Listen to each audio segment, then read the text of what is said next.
Bismillahirrahmanirrahim. Rabbi shrah li sadri wa yassir li amri wahlul 'uqdatam min lisani yafqahu qawli. Assalamualaikum warahmatullahi wabarakatuh.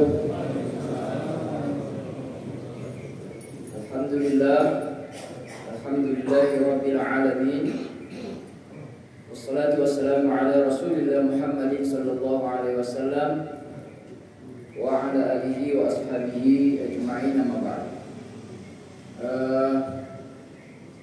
Syukur kita panjatkan kehadirat Allah Subhanahu wa taala.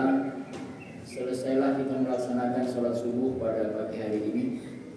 Mudah-mudahan ini jadi pembuka yang baik dalam kebaikan hari ini, insyaallah. Tentu saja salawat salam diperbanyak sampaikan kepada junjungan Rasulullah SAW, sehingga kita nanti mudah-mudahan diberikan beliau kesempatan bergabung bersama di Telaga Al-Kautsar, minum dari tangan beliau secara langsung. Kan tidak mustahil kalau dikabulkan, ya. Bapak Ibu, ada dua pilihan sebenarnya. Walaupun dua pilihan itu saya sudah putuskan juga. Dua tema yang ingin dibicarakan. Mau bicara soal ide vasektominya Deddy Mulyadi, atau mau bicara pembiayaan emas yang lagi naik.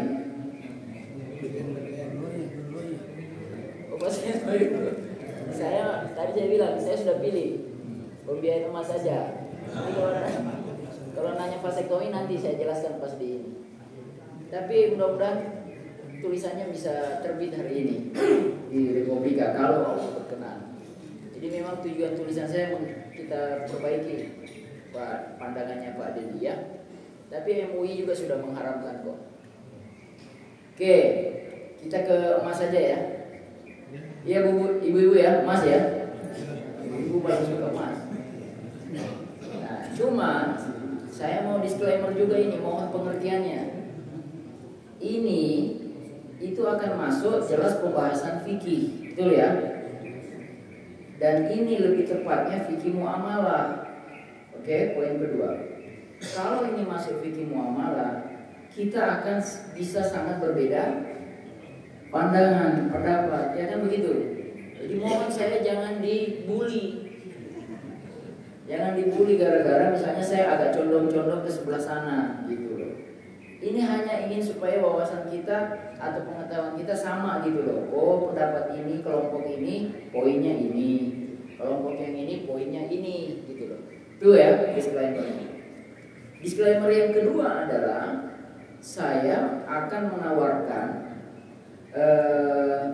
lepas dari perdebatan dalil, itu saya akan tawarkan yang namanya kemaslahatan. Jadi pertimbangannya mana yang lebih maslahat, mana yang lebih bermanfaat. Masalah itu bermanfaat. Dua-duanya dalil sama ada, kan begitu ya pandangan itu. Berarti kita harus jangan bingung mana yang mau dipilih. Nah, saya menawarkan pilihannya nanti adalah agak condong kepada mana yang lebih bermanfaat dalam pandangan saya. Nanti ibu-ibu, bapak-bapak bisa merasa kira-kira cocok apa enggak, gitu ya. Oke, baik. Kalau gitu kita udah masuk sekarang. Pertama poinnya pengantar. Kalau tadi disclaimer, ini pengantar. Bicara emas, maka kita tidak boleh melepaskan aspek histori, aspek sejarah, supaya kita tahu ternyata masa lalu sama masa sekarang emas itu berbeda pengakuannya. Emas pada masa lalu itu dianggap sebagai alat tukar atau alat pembayaran. Jadi orang beli sesuatu itu pakai emas. Nah, untuk poin ini Indonesia, teman-teman di komunitas Dinar Dirham pernah mencoba ini di Depok. Pernah dengar kasusnya?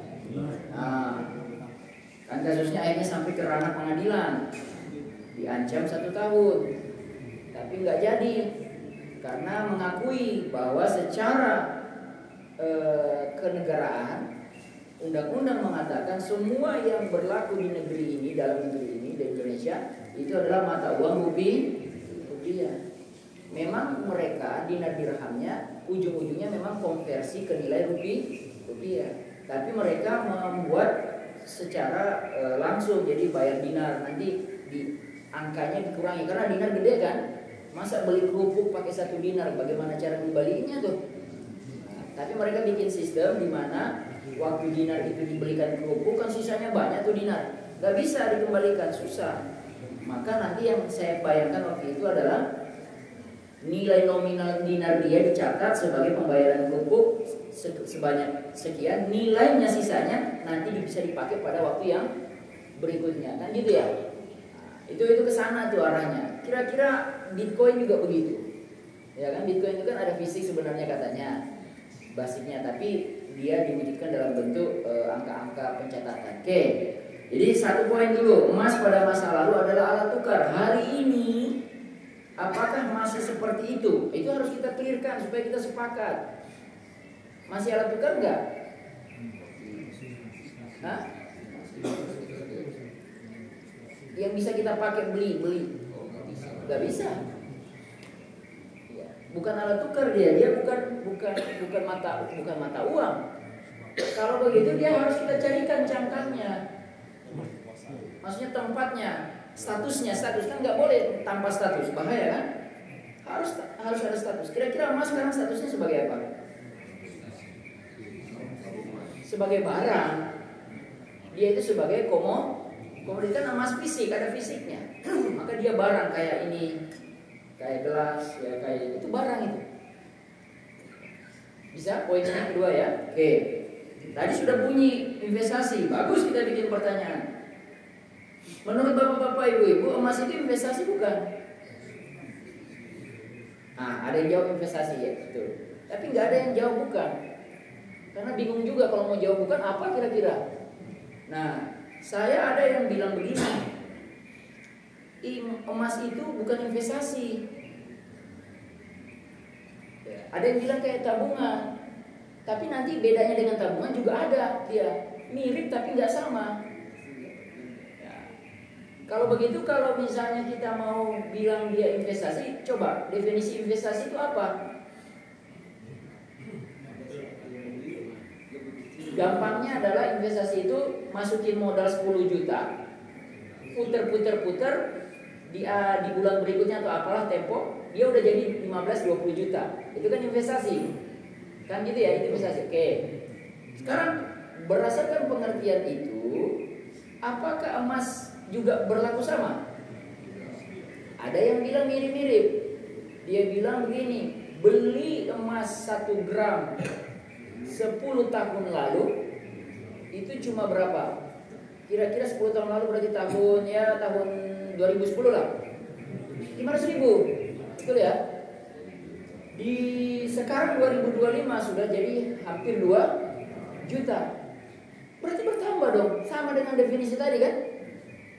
Taruh 10, balik-balik 20 atau 15. Nah, kata dia orang tadi, emas juga begitu. Beli 2010 harganya 500.000, sekarang 2025 sudah jadi 2 juta, untung banyak.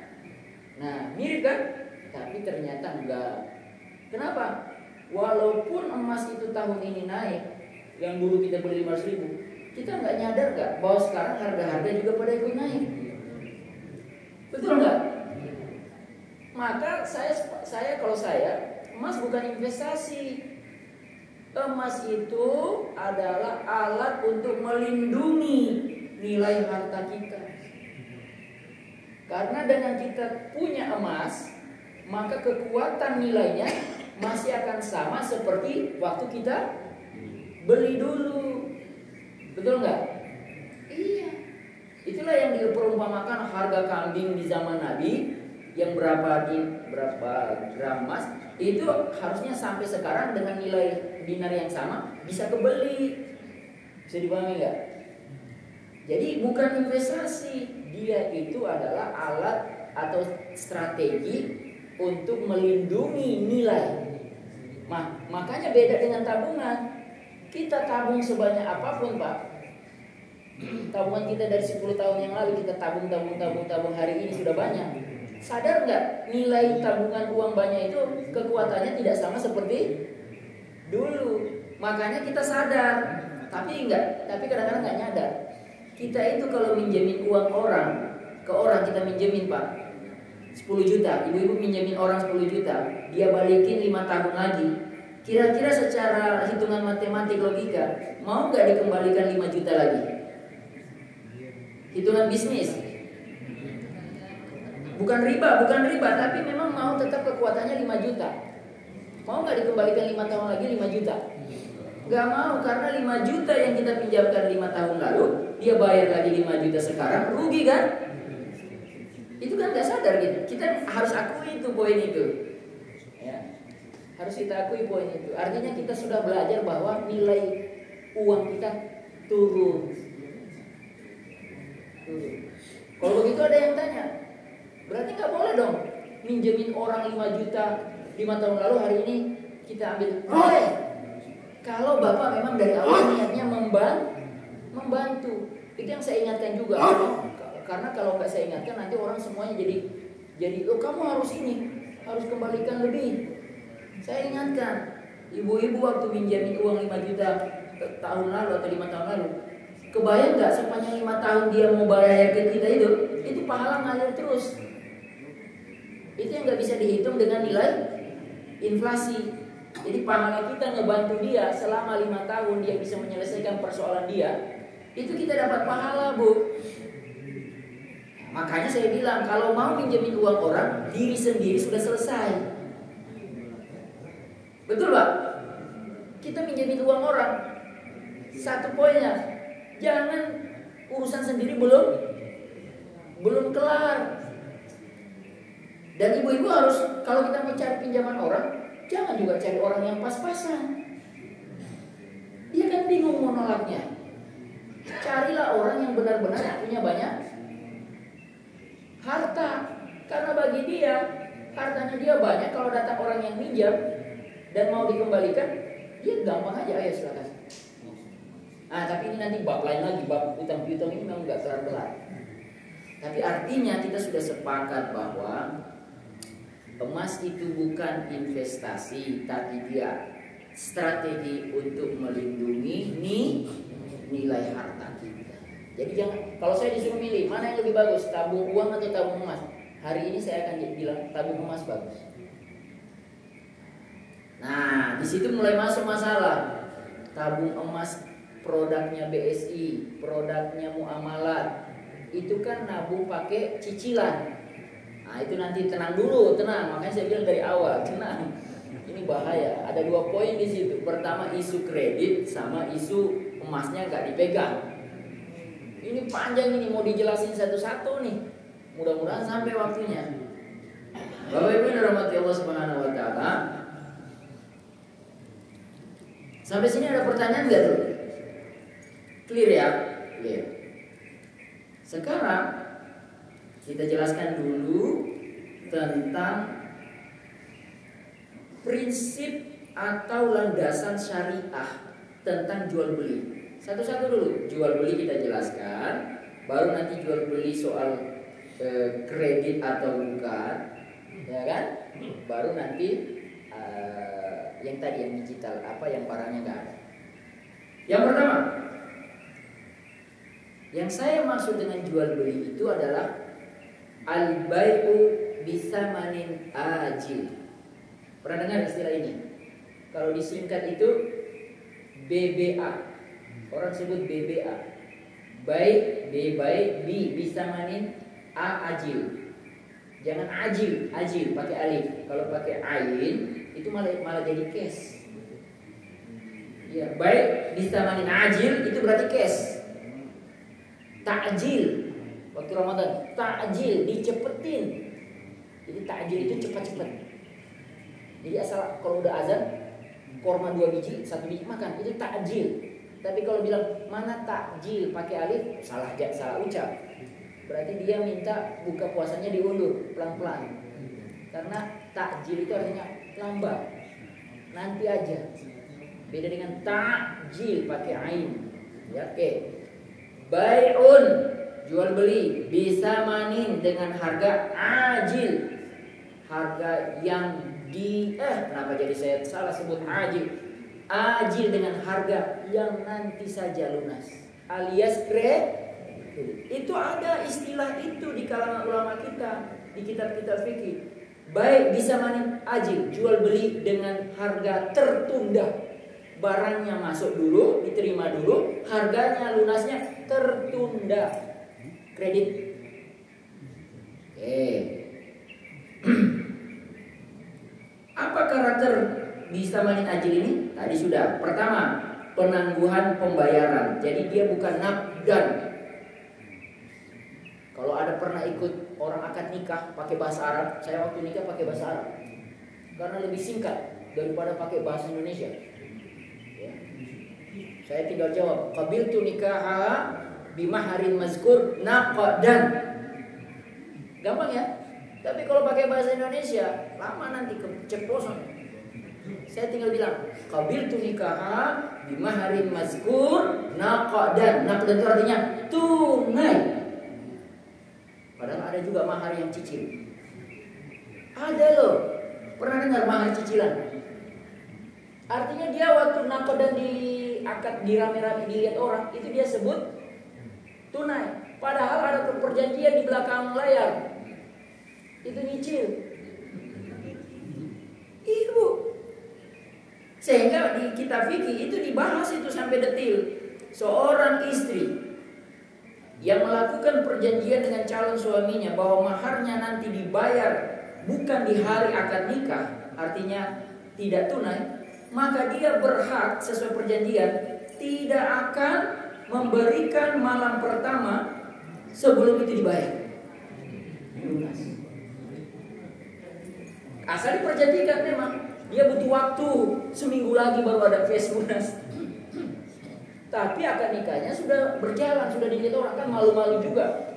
Saya terima nikahnya dengan mahar tersebut, kredit itu nggak enak banget. Maka mereka sudah sepakat, bilang saja tunai tapi di belakang kredit. Itu Pak. Dan para suami yang belum lunas maharnya, walaupun sampai hari ini sudah bertahun-tahun nikah, kalau memang belum lunas harus lunasi, karena mahar itu sifatnya wajib. Tidak boleh, tidak harus. Atau kasusnya misalnya pinjem itu tadi apa namanya, pinjem maharnya. Nah itu lain kayaknya enggak. Kalau kan sudah dikasih sudah lunas, terus pinjam itu udah bab lain. Itu udah bab utang piutang biasa. Oke. Itu yang pertama, jadi penangguhan pembayaran. Yang kedua, ciri baik disamain ajil itu harus harganya ditetapkan betul di awal dan nggak boleh berubah. Kalau berubah, itu yang goror. Kenapa poin ini penting? Karena ini ada membutuhkan tempo supaya lunas. Kira-kira bayarannya 12 bulan. Nah, sampai di 12 bulan ke-12, itu harga yang disepakati dari awal nggak boleh berubah 1 sen pun. Sedikit dia berubah, riba. Sedikit dia berubah walaupun cuma 1 sen, riba. Karena tidak sesuai dengan harga yang disepakati. Gitu loh. Kemudian yang harus juga ada kejelasan jangka waktu pembayaran. Ini mirip dengan utang piutang. Kredit itu utang piutang, cuman dia masuk lewat pintu masuk jual beli. Jual beli yang cara pembayarannya utang piutang.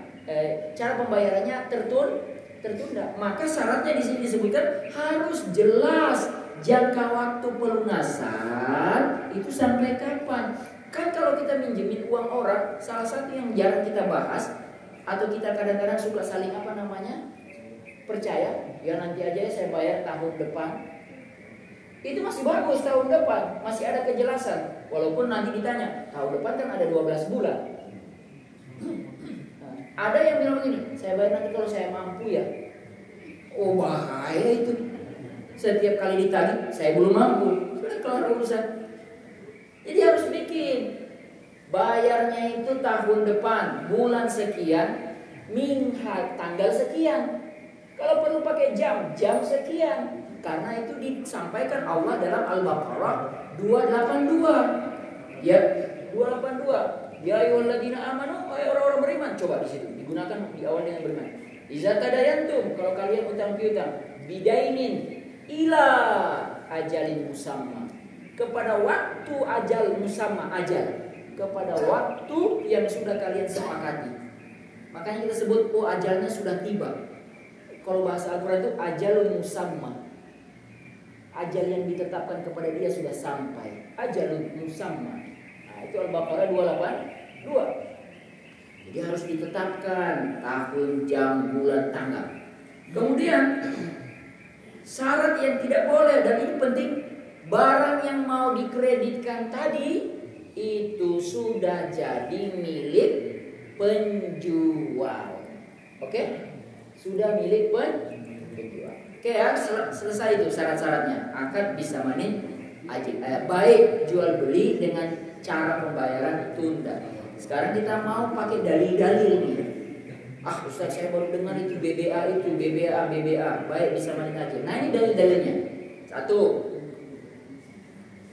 pertama adalah Al-Baqarah 275. Al-Baqarah 275. Di situ tertulis panjang ayatnya, tapi di situ di tengah-tengah ada tulisan wa ahallallahul bai'a wa harramar riba.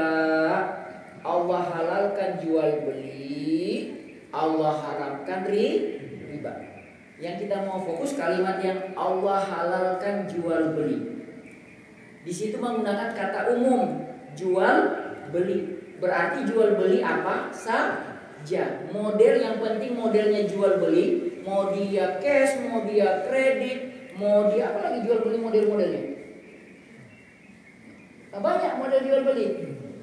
Ya, jual beli pesanan, jual beli jasa, jual beli barang, justip, yang modern sekarang lagi, semua itu boleh masuk di ayat ini. Wa ahallallahu bai'a, Allah halalkan jual beli. Nah, itu ya, masih umum sih memang. Nah, sudah selesai yang Al-Baqarah 275. Ayat kedua, Al-Baqarah yang tadi 282 yang tadi saya bilang, ila ajalin musamma, kalau kalian utang piutang maka ada waktu yang kalian sepakati. Kan sudah saya bilang, jual beli kredit. Ada dua kata itu yang harus kita clearkan. Ada kredit, ada jual beli. Kredit itu definisinya bayar bertahap. Jual beli itu adalah ada barang, ada penjual, ada pembeli, ada akad. Jadi jangan bilang bahwa orang yang membeli secara kredit itu murni utang piutang. Cara pengakuannya beda. Jangan diakui dia sebagai utang piutang murni. Dia melakukan jual beli tapi pakai cara bayar melalui metode hutang. Tapi ada barang. Kalau utang piutang murni nggak ada barang di situ. Betul Pak? Hanya pemberi utang, penerima utang, nilai utang sama akad. Tapi kalau jual beli tidak boleh, tidak ada. Ada penjual, ada pembeli, ada barang. Harus ada barang. Dan barangnya milik penjual. Gitu. Jadi jangan dia campur aduk. Ini gagal paham suka nyampur aduk adalah jual beli kredit. Oh, itu utang. Bukan. Itu bukan utang murni. Ini adalah jual beli. Kenapa dihilangkan kata jual belinya? Betul nggak? Maka saya jelaskan dari awal. Istilah bai'un bisa manin ajil. Itu istilah dari tempo dulu. Jual beli dengan harga tunda. Masa mau dihilangkan itu? Gitu loh. Terus tiba-tiba datang kita hari ini langsung bilang, oh jual beli kredit itu utang. Betul tapi salah gitu. Betul tapi nggak tepat. Gitu loh. Bisa dipahami kira-kira ya? Nah, tuh. Kemudian dalil yang ketiga di An-Nisa 29. Di situ Allah katakan, ya ayyuhalladzina amanu. Oh, ini sama semua ayat. 3 ayat yang sudah saya sampaikan ini semua enggak, yang nomor 1 enggak. Yang Al-Baqarah 27 Al-Baqarah 27 berapa tadi? 275 itu enggak pakai ya lagi nama. Yang Al-Baqarah 282 pakai ya ayyuhalladzina amanu. Nah ini An-Nisa 29 pakai ya ayyuhalladzina amanu. La ta'kulu amwalakum bainakum bil batil. Jangan makan harta sesama kalian secara batil. Illa, ini ada solusinya. Antakuna tijaratan. Kalau kecuali kamu melakukannya melalui perdagangan. Coba lihat. Jadi kalau makan yang batil nggak boleh. Salah satu jenis kebatilan riba. Salah satu jenis batil itu banyak jenisnya. Salah satunya riba.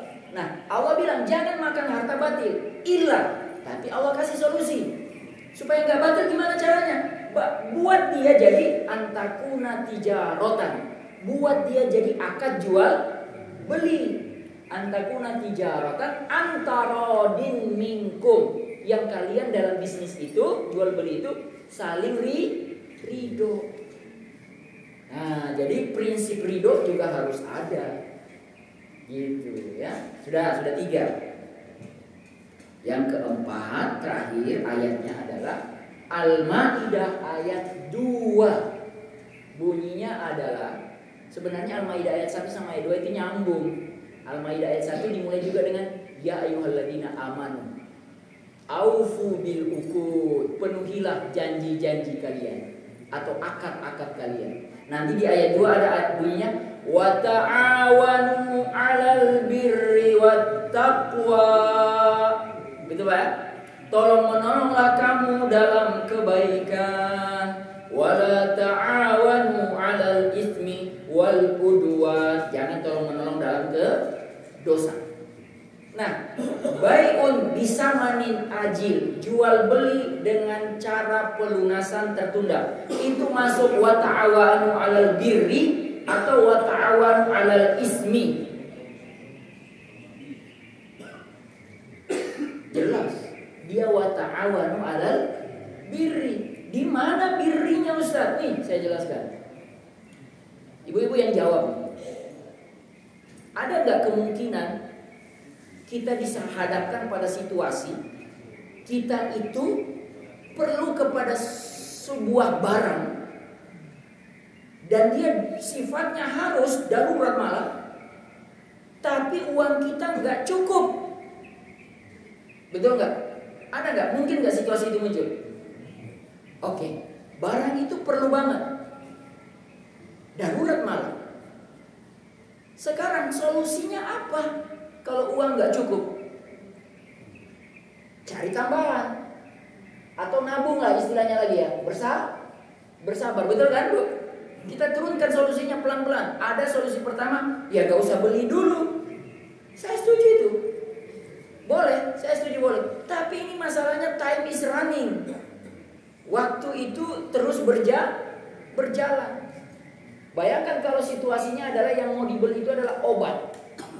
Yang kaitannya obat itu harus dikonsumsi segera mungkin. Kalau tidak dikonsumsi segera mungkin, telat sedikit, taruhannya adalah apa? Nyawa. Harga obat itu cukup mahal, uang kita nggak nyampe. Maka tidak ada jalan lain. Kalau cuma nunggu nabung, waduh Pak. Saya kasih contoh misalnya, rumah itu kebutuhan penting apa enggak? Ya jangan bilang rumah 2 tingkat, 3 tingkat itu udah nggak penting. Asal ada atap, ya kan, ada tempat berteduh, betul Pak? Itu penting untuk anak-anak, melindungi mereka dari hujan panas, ya gitu. Sandang pangan papan.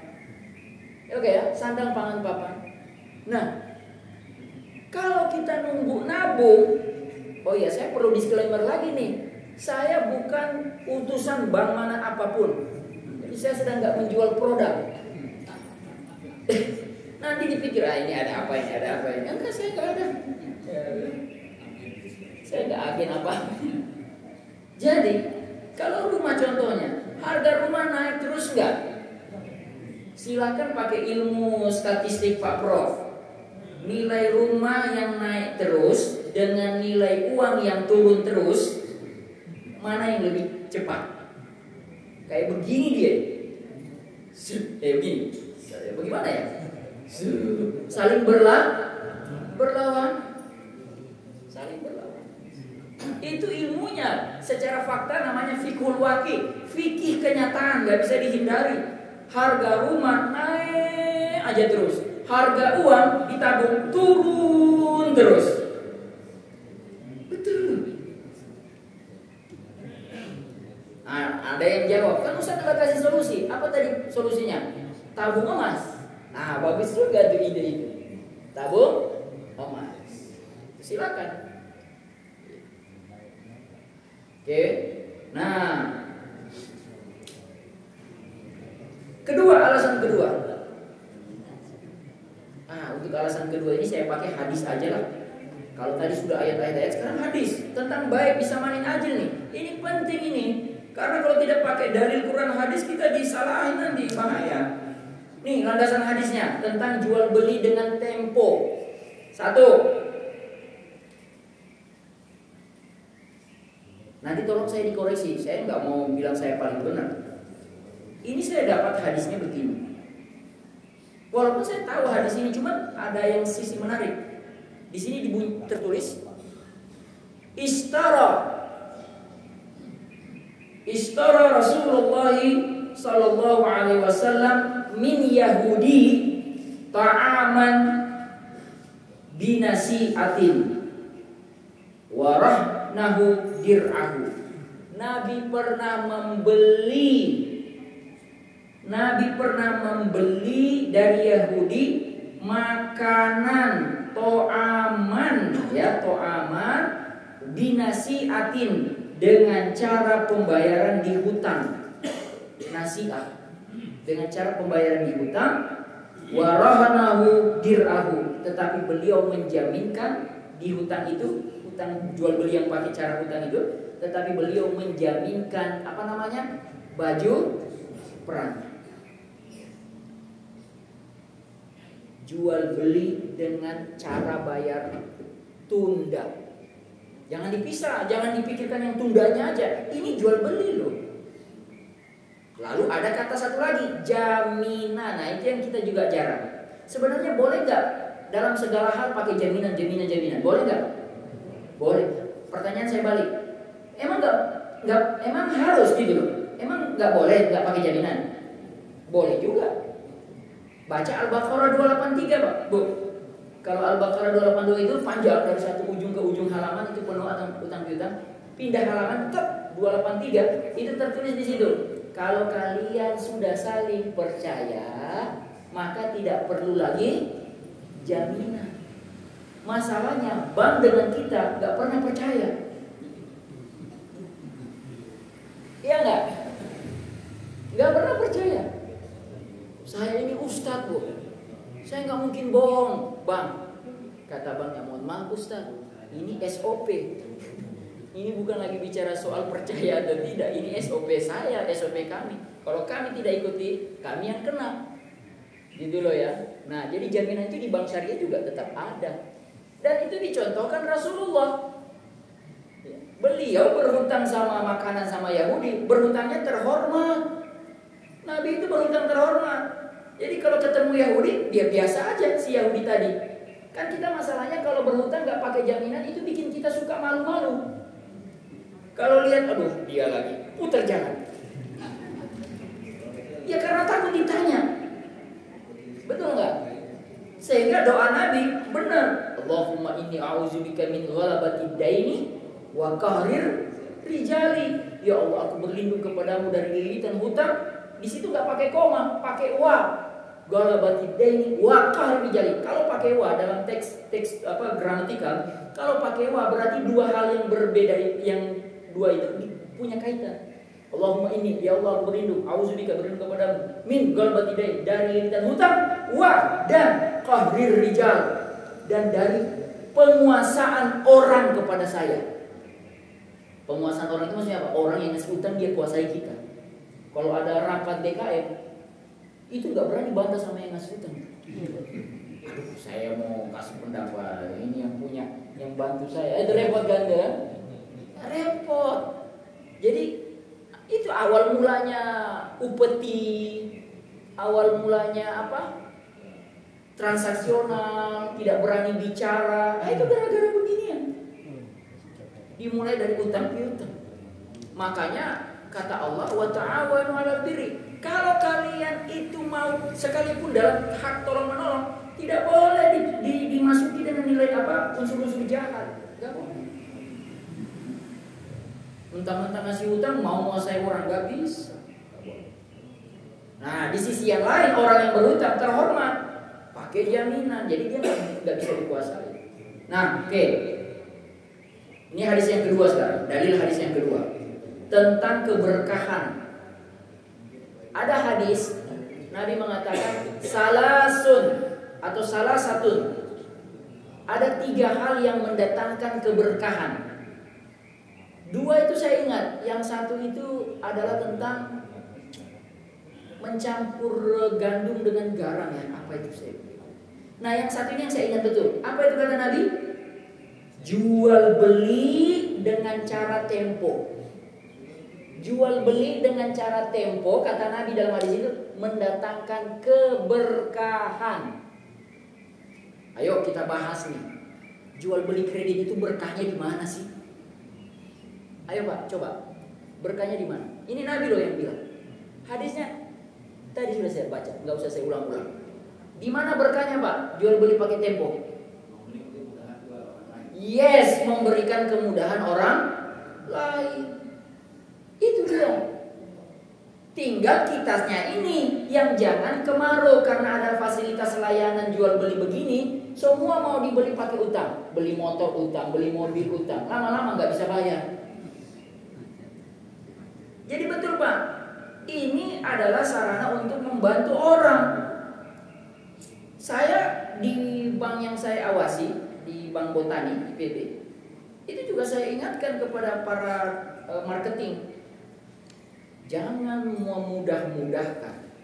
Jangan terlalu menjual bersemangat sehingga orang itu sampai tidak tahu bahwa sebenarnya dia tidak perlu beli barang kita. Tidak perlu ikut pembiayaan kita. Makanya kenapa di OJK, di BI ada yang namanya syarat apa itu? Kalau kita sebut dulu apa itu yang apa istilahnya list daftar. Kalau kita itu tidak boleh ada pinjaman di mana-mana tertunda apa? Blacklist. Kita nggak boleh terblacklist. Nggak boleh terblacklist. Kalau ada catatan itu pasti kita langsung di reject permohonan kita. Karena bagi orang OJK, OBI yang nggak kenal kita, dia khawatir orang ini banyak utang di mana-mana. Ini mau minta pembiayaan lagi, bahaya. Cuma saya kritiki juga ini Bank Muamalat. Ini mudah-mudahan didengar sama Bank Muamalat. Walaupun saya nasabahnya. Mana ada Bank Muamalat? Oh, Bank Muamalat ini mohon disampaikan.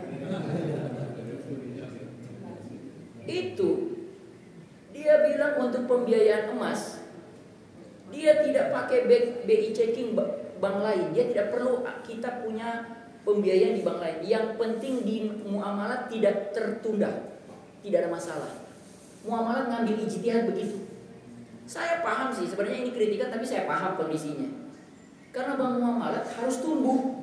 Dia harus istrinya kita lempar, harus melempar itu. Kalau makanan di dalam perut, kan uang masuk dari nasabah yang nabung, masuk nih, pemodal masuk, nampung di sini. Itu makanan kalau nggak dikeluarin kan sakit perut. Bank itu nggak boleh banyak duit di dalamnya. Dia bisa kena semprit sama OJK. Wah, kenapa itu terlalu banyak uang disimpan? Ngapain jadi bank? Maka dia harus melempar, keluarkan. Nah, masalahnya ngelemparnya muamalat bersaing sama BSI, bersaing sama Pegadaian kalau di pembiayaan emas. Maka dia bikin syarat. Saya kaget juga itu, tapi setelah saya pikir, oh ini strategi. Dia bikin strategi, dia tidak perlu lihat pembiayaan kita di bank lain.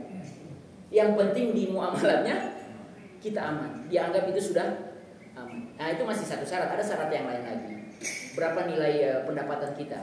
Dia punya hitungan sekian persen dari nilai pendapatan orang ini bisa. Gitu. Jadi nominal pembiayaan dia sesuaikan dengan kondisi keuangan kita. Jadi ini bagus, sudah benar. Muamalah itu sudah benar. Tadi saya kritiki, sekarang saya puji. Muamalah itu sudah benar. Jadi tidak boleh sembarangan dia ngasih pembiayaan tanpa dia lihat dulu slip gaji atau pendapatan kita. Bisa dipahami Bapak Ibu? Karena khawatir nggak bisa bayar. Oke, hadis yang ketiga. Bapak sudah jawab ya, ada keberkahan. Hadis yang ketiga.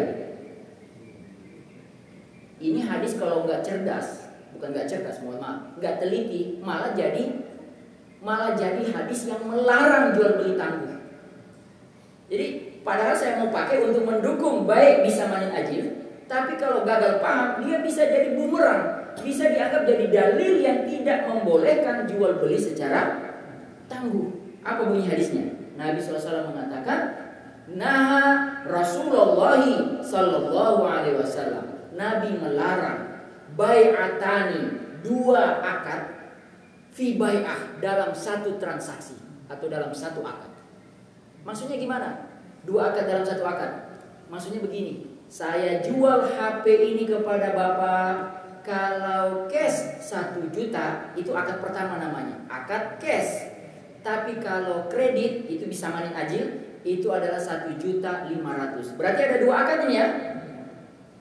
Deal. Jabat tangan, bawa barang ini HP, Bapak bawa, saya pulang ke rumah, saya dan Bapak bingung, sama-sama bingung. Ini yang tadi kita sepakati yang mana? Yang cash apa yang kredit? Itulah yang dilarang oleh Nabi, dan itu yang dijelaskan oleh para ulama ketika menjelaskan hadis ini. Yang dimaksud oleh Nabi melarang dua jual beli dalam satu jual beli adalah kalau keduanya itu nggak ada penjelasan mana yang dipilih. Karena kalau nggak jelas, goror banget, kan nggak tahu itu berapa harganya. Karena yang mana yang 1 juta apa yang 1,5 juta. Jadi saya bilang di awal tadi, hadis ini kalau tidak dibaca syarahnya, penjelasan ulamanya, malah menjadi hadis yang melarang jual beli secara kredit. Betul nggak Pak? Oh ini pada diam. Itu maslahat atau muslihat? Oh, saya bahas kata muslihatnya. Kira-kira Bapak menganggap ada poin muslihat nggak di situ? Saya balikin dulu nih. Di mana muslihatnya? Kenapa? Dia terangkan dari awal, tinggal disepakati. Kalau Bapak pilih yang kredit, saya nggak muslihat ke Bapak, karena kita tadi yang masih ingat surat syarat-syarat, harga ditetapkan di awal, nggak boleh berubah. Kan nggak ada yang saya tutup-tutupi. Tidak ada muslihat di situ. Yang ada Pak Kapten muslihat. Nggak ada. Harga jelas, nggak berubah. Cara pembayaran disepakati kapan sampai kapan jelas, clear semua, nggak ada goror. Barangnya juga jelas milik saya, barangnya juga ada. Apanya yang saya langgar dalam jual beli kita ini? Hanya bedanya jual beli kita cara bayar Bapak tunda, itu aja. Makanya Nabi betul, pertanyaan Bapak betul. Jangan sampai ada di situ yang nggak jelas, jangan ada muslihat. Maka supaya nggak ada muslihat, putuskan. Mau cash, apa mau kredit? Clear. Silahkan dipilih, konsekuensinya beda. Kalau cash, aman. Saya suka dukung cash. Saya pendukung cash. Kalau ada uangnya, ini kan enak kita. Kalau ada uang itu, hidup pas-pasan, pas mau beli mobil ada uangnya, pas. Yang gak enak itu pas mau beli, butuh banget. Contoh, makanya kita hari ini cara kita mendefinisikan butuh itu bisa beda-beda. Saya tanya, hari ini mobil dalam keluarga butuh nggak? Ada yang bisa bilang Grab, oke. Tapi ada juga, jangan salahkan mereka yang menganggap kebutuhan mobil itu butuh. Karena tengah malam sakit, darurat bisa segera gerak. Dalam segi efisiensi, mau pulang kampung pilih mana? Naik Grab pulang kampung atau bawa mobil sendiri? Ayo. Pilihannya masih dua Pak. Sewa mobil temporari. Sewa mobil hanya untuk mudik. Tapi jatuhnya kalau dihitung itu mahal nggak? Mahal. Jadi ini makanya saya disclaimer yang di awal. Saya akan bicara terlepas dari dalil-dalil ini. Silahkan dipertimbangkan soal kemaslahatan, soal kebermanfaatan. Gitu loh. Jadi saya tidak dalam membahas materi ini, saya tidak ngajar tiba-tiba ibu, hore Ustadz sudah memberikan solusi supaya kita bisa kredit. Saya nggak ngajarin ke arah sana. Saya nggak ngajarin ke arah sana.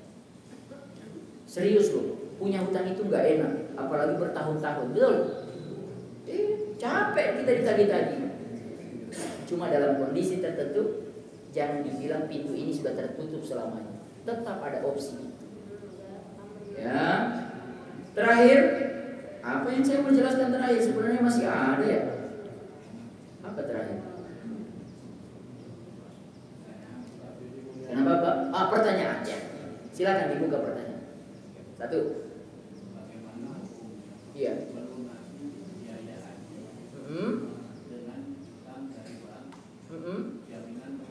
Oke, bagus itu pertanyaan. Jadi itu pembiayaan bank sebesar 25 juta ya, untuk dapat apa tadi? Porsi. Ya, karena kalau belum lunas 25 juta itu nggak pernah dapat porsi, nggak masuk dalam dalam masa tunggu. Karena start masa tunggu itu dihitung dari awal pertama kali lunas. Dan inilah yang saya sesali sampai hari ini. Harusnya waktu saya baru menikah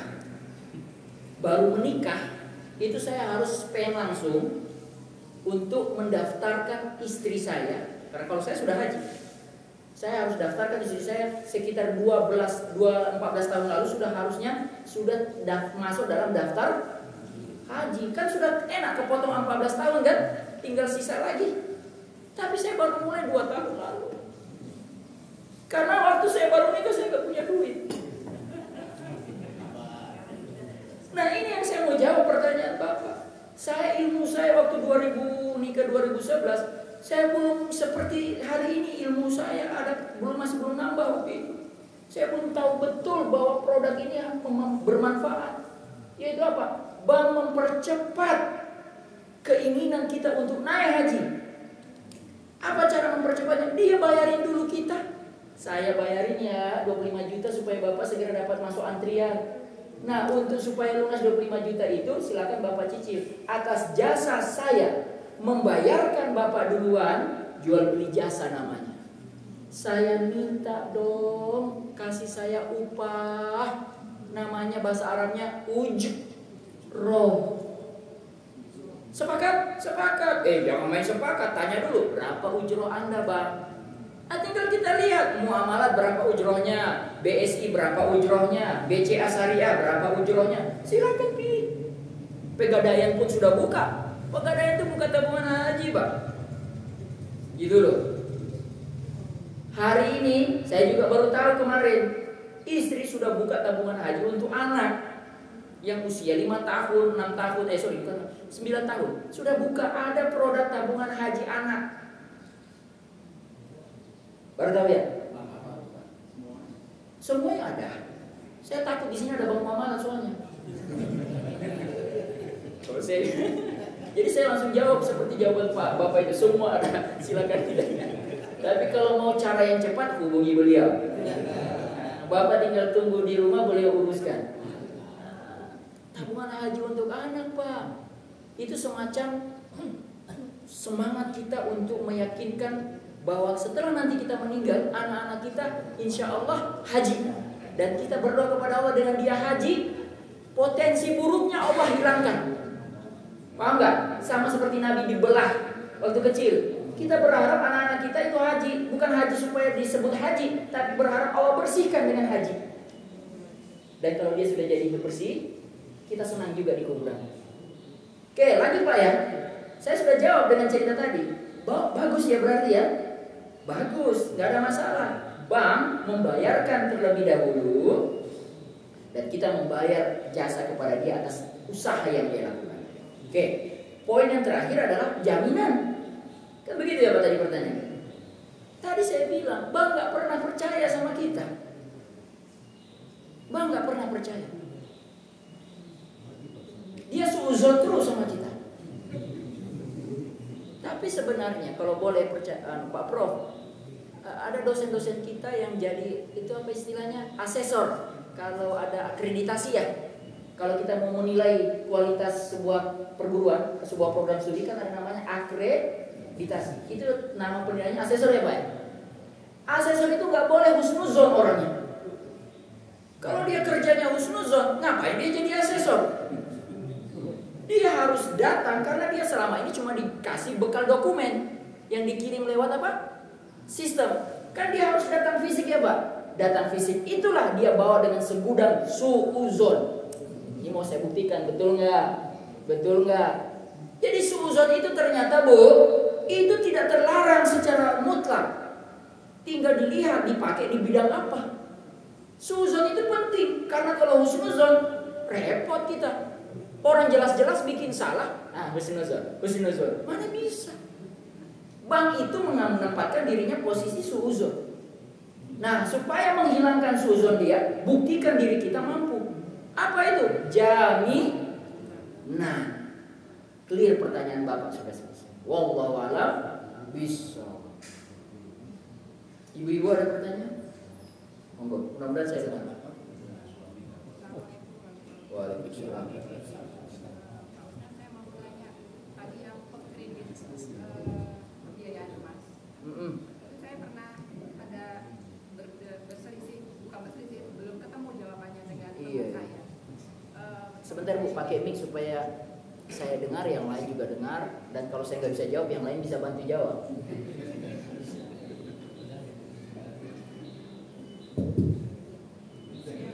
Terkait dengan pembiayaan emas.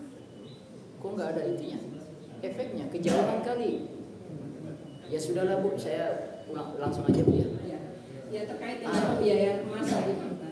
Ini saya ada belum ketemu jawaban dengan teman saya. Teman saya itu sempat mengajukan pembiayaan emas ke salah satu bank syariah gitu.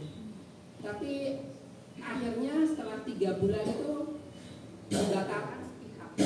Dibatalkan sepihak oleh bank.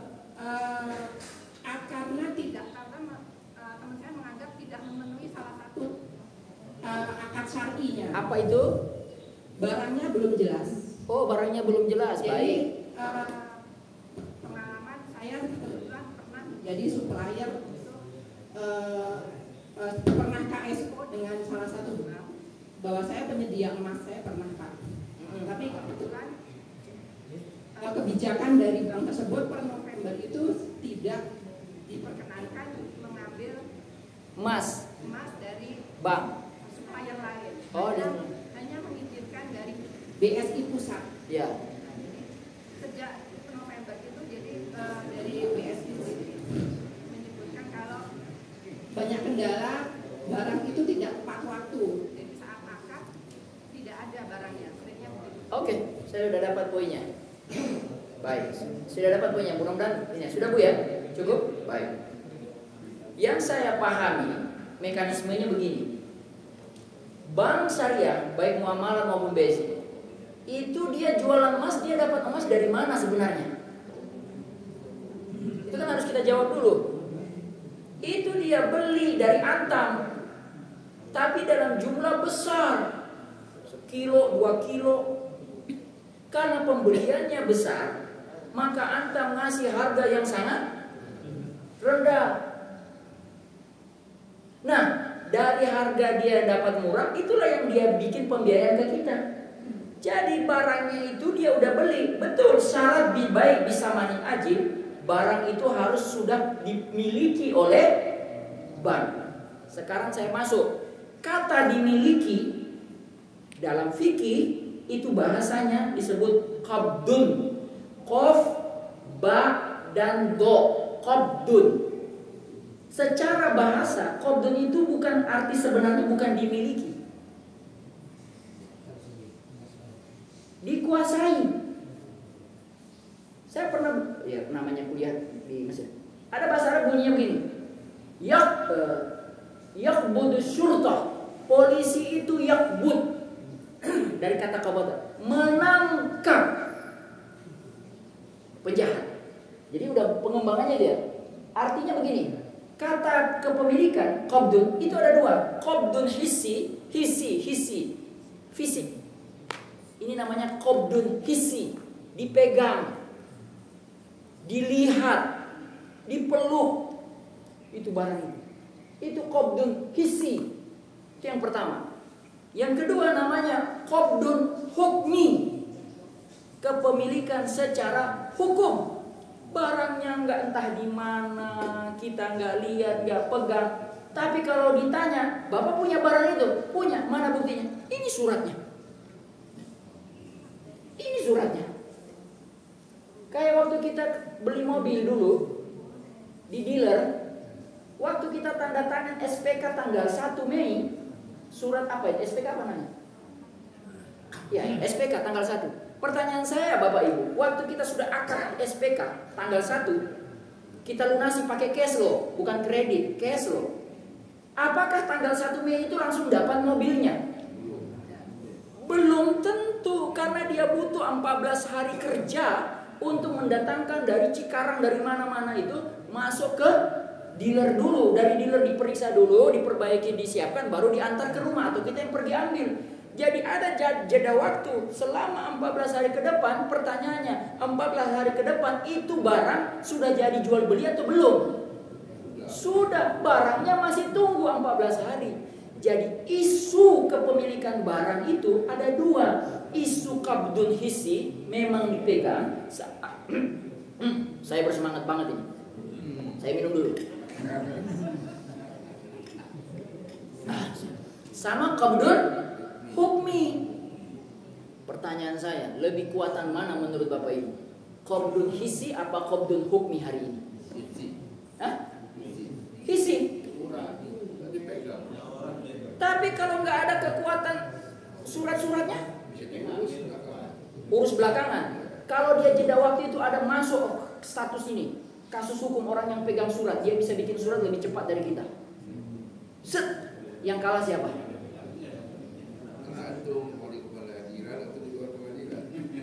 Makanya akhirnya kita berpengadilan. Saya kasih contoh Pak, ini dalam dunia pendidikan. Di Malaysia waktu kuliah, ada kawan saya sampai tertunda S3-nya. Karena judul yang dia masuk ke ruang sidang, dia ujikan. Kan ada penguji luar dari kampus yang lain yang ada di Malaysia. Ternyata kata penguji yang dari luar itu, lah ini judul sudah saya uji kemarin di kampus saya, di mahasiswa yang berbeda. Hampir 85-90% persis. Apa nggak stres kawan saya itu? Disuruh. Tapi dia bilang, ini Pak saya nggak pernah nyontek orang, ini memang murni saya. Dari mana ceritanya itu loh? Kok bisa nyampe ke sana? Nah, akhirnya apa? Supaya dia juga tidak bermasalah, memang dilakukan perubahan-perubahan. Tapi artinya hari itu dia gagal untuk ikut ujian bro. Untuk itu. Jadi artinya apa? Sepersekian waktu saja itu bisa kita berdebat soal siapa yang punya sebenarnya. Nah, cara untuk membuktikan siapa yang punya hari ini, dokumen. Suka tidak suka, tidak bisa kita mengandalkan pegang. Bapak Ibu tinggal di rumah ini, kalau Bapak Ibu tidak urus segera ini rumah pakai surat-surat, orang bisa saja nakal datang, dia bawa surat, Bapak Ibu terkeluar. Dia memang akan berpengadilan, tapi proses lama, capek kita berpengadilan Pak. Ya Pak, kasus PIK 2 itu akut bin hukmi ya Pak.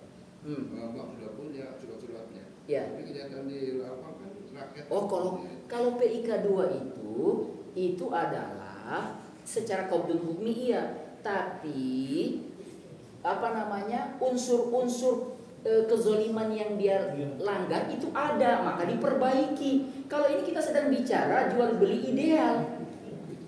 Iya, ini kita sedang bicara jual beli ideal. Jual beli ideal itu beda kasus ya. Beda kasus ya. Itu kasusnya beda. Ada unsur politiknya, ada pelanggaran pemanfaatan pemanfaatan jabatan, kekuasaan. Itu beda Pak, kasus politik. Ada pemanfaatan ruang hukum yang dia langgar di situ. Walaupun dia sudah bilang qabdun hukmi, buktinya kita bisa tolak. Ini sedang bicara qabdun hukmi yang ideal, yang tidak ada ngambil hak orang. Iya, gitu loh. Jual beli murni. Cuma kita ingin buktikan bahwa pertanyaan ibu tadi barangnya itu nggak ada. Maka saya jelaskan, barang itu nggak ada secara fisik, tapi secara surat-surat ada. Tapi tambahan Ustaz. Ya. Kalau di akadnya itu kan sebenarnya harus menyebutkan kode. Kode misalkan emas 100 gram, kodenya sekian. Nah, itu tuh tidak disebutkan. Tidak bisa menyebutkan. Salah berarti. Saya setuju sama Ibu, itu salah berarti pelanggaran. Gak boleh kalau nggak ada kode. Karena setiap emas yang keluar dari Antam 1 gram pun, 0,5 gram pun pasti ada kode. Betul nggak Bu? Iya. Iya. Kan ada barcode-nya ya? Ada. Barcode-nya ada. Kalau itu yang dilakukan, itu yang terjadi kasus platform online. Ada yang jual beli emas online, dia tiba-tiba jamaahnya minta dicetak. Ibu-ibu bapak-bapak kalau ada yang nawarin emas murah, beli saja, ngetes of water, beli 0,5 paling kecil, terus bilang saya mau dicetak. Kalau dia bilang belum ada barangnya sekarang, ini surat-suratnya, tes. Kan 1,05 ngetes aja. Sudah beli, habis itu bilang, boleh nggak saya cetak? Nah, pasti dia jawab, tunggu ya berapa hari. Oke, saya sabar nunggu. Kalau dia tidak berhasil nyetak-nyetak, langsung warning. Langsung ingatkan sesama kelompok, ini penipuan. Ini jelas penipuan karena dia tidak berhasil mencetak. Antam pun, Antam itu Bu, dia butuh waktu 4-5 hari kalau kita mau minta dicetak. Saya punya Antam, saya beli ke Antam, harga murah, lebih murah daripada bank. Ini setelah saya adu antara nilai bank muamalat dengan Antam, bank muamalat ngambil untung, saya hitung, mohon maaf ya, 25 gram itu ngambil untungnya sekitar 10 juta untung dalam 2 tahun. Kalau Antam, kita bisa safety 10 juta. Lebih bagus ke Antam. Masalahnya kalau ke Antam dia nggak nawarin kredit. Itu aja masalahnya. Harus cash. Itu masalahnya. Maka saya punya dua. Saya punya strategi dua ini sekarang. Saya punya Antam. Saya punya muamalah tabungan. Ini dua dia saya perlakukan beda. Kalau saya punya cash Bu, saya punya cash, saya langsung disetor. Kalau ini saya anggap itu semacam apa? Tabungan emas. Nah, jadi Antam itu yang saya ceritakan, kalau mau dicetak kita isi formulir di itu online. Mau diambil di mana? Di branch Bogor atau di branch mana? Jabodetabek. Harga Jabodetabek, cetak Jabodetabek dengan non Jabodetabek beda. Nanti ada biaya pengiriman, itu harus dihitung Bu. Itu ada dalam kesepakatan. Artinya Bu, Antam sekalipun yang jualan emas Bu, kalau tadi kan bank-bank itu beli ke dia. Antam sendiri yang jualan emas ke saya, yang lewat platformnya, kalau kita minta langsung barangnya fisik, dia butuh waktu berapa? 4-5 hari kerja. Ini aplikasinya bisa lebih malah. Iya bisa lebih kan? Bisa lebih. Apalagi sekarang lagi tinggi sekali permintaan. Jadi saya punya tetangga Antam. Saya tanya terus dia kalau ketemu sholat subuh. Saya mau nanya sama kamu ini, apa Ustaz? Ini beneran loh, saya kemana-mana ceramah saya pakai data kamu loh ini, jawaban kamu. Apa itu Ustaz? Bener Antam ada emasnya. Saya jawab dia, kamu kalau jawab, kalau kamu bohong sama saya, kamu dosa masuk neraka ya. Takut dia. Dia bilang begini, dia bukan posisi di bawah, dia posisi agak tinggi dia. Tetangga, masih muda, oh banget masih muda. Dia bilang begini, Ustaz, pegang kata-kata saya, ini hanya kita berdua, dia bilang. Saya pastikan Antam itu cadangan emasnya masih lebih banyak dari yang dibeli oleh orang hari ini. Masih dia dapat. Bukan di perut, dia punya cadangan. Kita nggak tahu secara terlalu teknis ya, bahaya. Masa kita tanya sampai ditaruh di mana? Yang jelas dia, makanya saya ancam. Pokoknya saya tidak percaya, tapi kalau kamu bohong, kita ketemu nanti di yaumul qiyamah. Iya, dia bilang begitu. Antam ada barangnya, cuma perlu dicetak. Ini waktu habis. Ibu, apakah saya sudah berhasil? Pokoknya kalau ibu tadi nggak ada apa tadi? Kode itu salah Bu. Jangan kesalahan IBS. Apa? Salah IBSI-nya. Jadi teman saya itu memutuskan sepihak itu benar nggak sesuai syar'i. Kalau memutuskan sepihak tinggal lihat apa perjanjian yang disepakati, poin-poinnya. Kalau ada pembatalan sepihak, Kalau yang saya baca itu, saya tidak sampai ke poin itu. Tapi yang saya baca, yang tadi yang 2 tahun tabungan, kalau tiba-tiba nasabah 1 tahun lancar, setelah 1 tahun mulai batuk-batuk, tidak bisa lagi bayar cicilan apa tadi? Emas, maka emas yang ada itu segera dijual dengan harga hari yang disepakati. Mau dijual hari apa? Harga jual emas itu dibayarkan sisa hutang nasabah, lalu sisanya dikembalikan ke nasabah. Itu isi perjanjiannya. Saya bilang bagus, adil. Gitu. Maksudnya yang 100 gram tadi kan kalau secara hukum sudah sah. Sudah sah milik nasabah. Sudah milik nasabah. Teman saya ini minta kodenya. Dia tunjukkan saya kalau ini sampai 3 bulan dan dari BSI bilang sampai setahun tuh nggak bisa mereka. Salah itu banknya salah. Itu banknya salah. Harusnya banknya bisa tunjukkan kodenya. Atau begini saja, si nasabah teman ibu itu jelaskan sama dia, Bu, bayar aja lunas segera. Nanti pas sudah lunas, ibu wajib minta emasnya. Karena itu sudah milik ibu, cuma ditaruh sebagai jaminan di sana. Tinggal suruh sabar aja, Bu. Dia berapa bulan sih pembiayanya? ambil yang 5 tahun. Oh, 5 tahun. Gini aja, bikin skenario. 1 tahun sudah dibayarin, habis itu bilang ngaku saya nggak bisa bayar lagi. Bisa kan? Saya nggak bisa teruskan. Kalau dia bilang tidak teruskan, maka yang tadi saya bilang, emas tadi dijual. Sisa hutang ibu tanggung, hasil penjualan ibu dapat uangnya. Jangan minta emasnya, enak banget itu ibu. Belum lunas minta emasnya, kan nggak boleh. Jadi ini cuma persoalan teknis lapangan yang memang harus dibuktikan bersama-sama.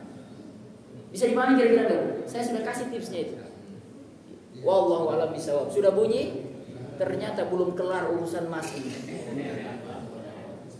Apa kesimpulannya? Saya diingatkan oleh satu jamaah di masjid lain, Ustadz, kalau Ustadz ceramah, kalau sudah ditutup di akhir, bikin kesimpulan.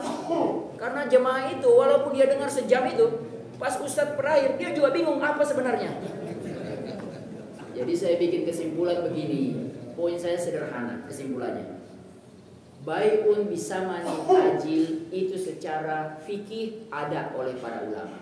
Jual beli secara tanggung. Silahkan diikuti syarat-syarat yang khusus untuk jual beli ini. Itu poin saya satu. Kesimpulan kedua. Kesimpulan saya yang saya dapatkan kedua, daripada tabung uang, lebih baik tabung emas. Poin saya yang ketiga kesimpulan, kalau punya uang cash, lebih baik beli cash daripada kredit. Selesai 3 kesimpulan. Wallahu a'lam. Kita tutup dengan hamdalah. Alhamdulillahirabbil alamin. Tutup dengan kafaratul majlis. Subhanallah wa bihamdihi. Assalamualaikum warahmatullahi wabarakatuh.